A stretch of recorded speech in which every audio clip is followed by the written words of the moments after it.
Hello, wonderful teachers, and welcome back. We are in Module 2, and I'm really excited because we're going to be focusing on assessment in the arts, and we're going to be asking ourselves and discussing with each other, what does quality arts education assessment look like?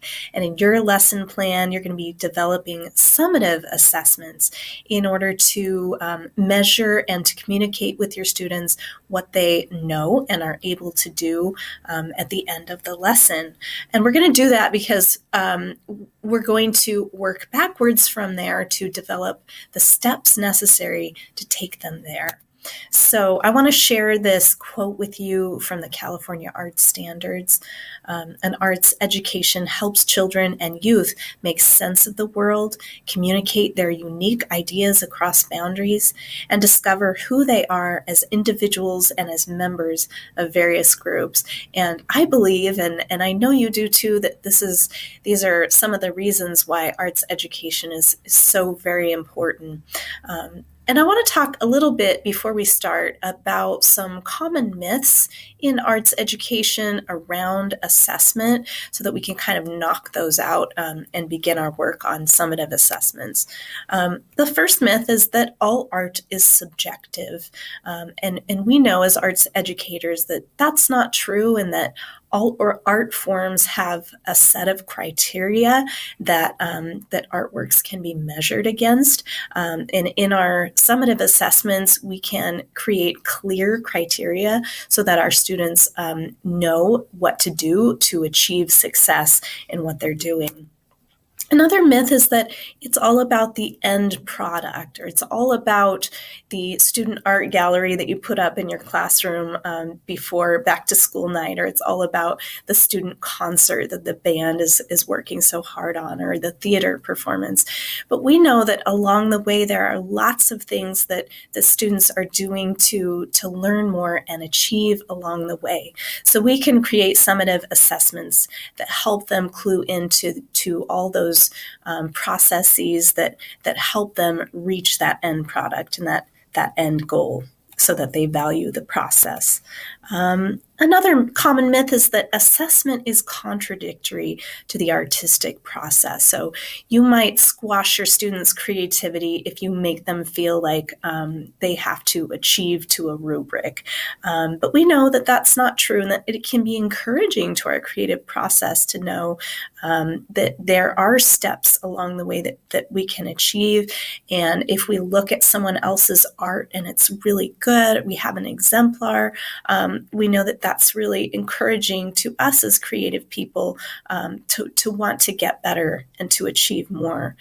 So just kind of want to knock out those myths before we talk further.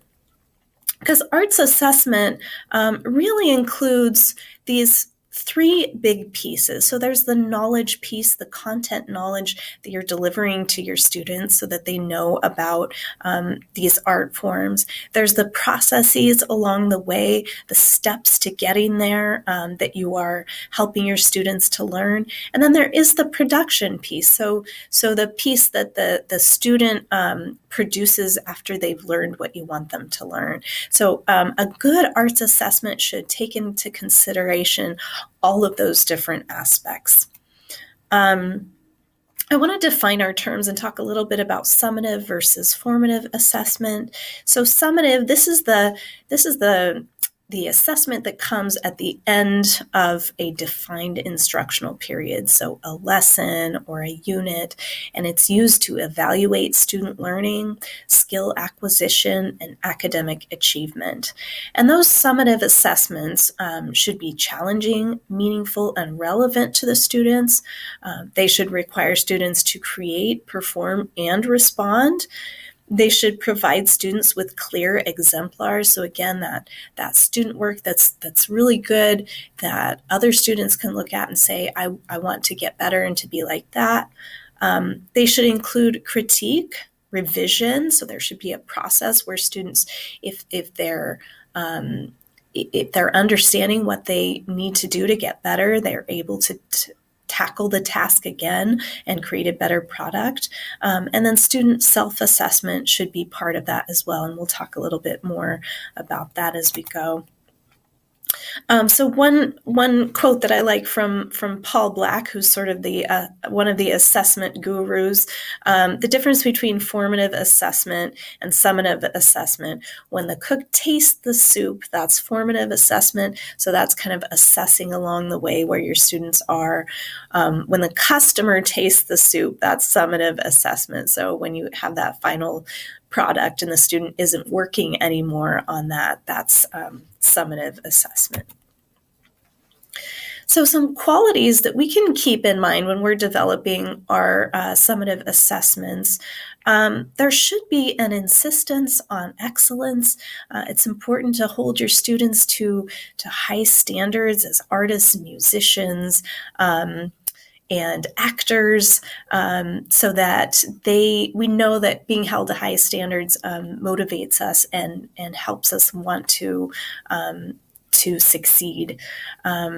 There should be some self-assessment involved. So those are those metacognitive strategies where students are looking at their own work and really thinking about this set of criteria in order to get better. So what does their work need to do to improve? There should be multiple forms of assessment, because that's going to give you kind of the bigger picture, the broader picture of what a student has learned. If you're just looking at labs in a science class, if you're just looking at multiple choice tests in a history class, if you're just looking at essays in an English class, it's not going to give you the full picture of what a student knows and is able to do. So offering multiple forms of assessment. In a ceramics class, if you're not just looking at that final product that comes out of the kiln, but you're offering some writing assessments or some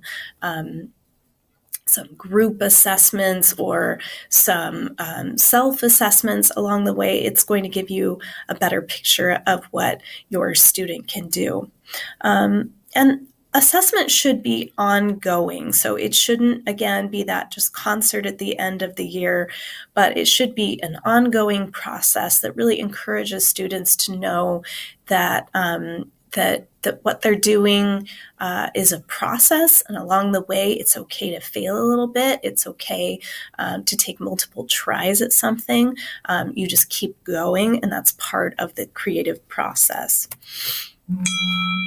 So we're going to be in this next section talking about developing your summative assessment. So we're going to allow you to explore lots of different tools and websites that are going to give you strategies for developing your summative assessment. So we hope you take lots of time to explore and that you find tools that are meaningful for you and that spark good ideas for you in terms of developing your summative assessment. So stay tuned.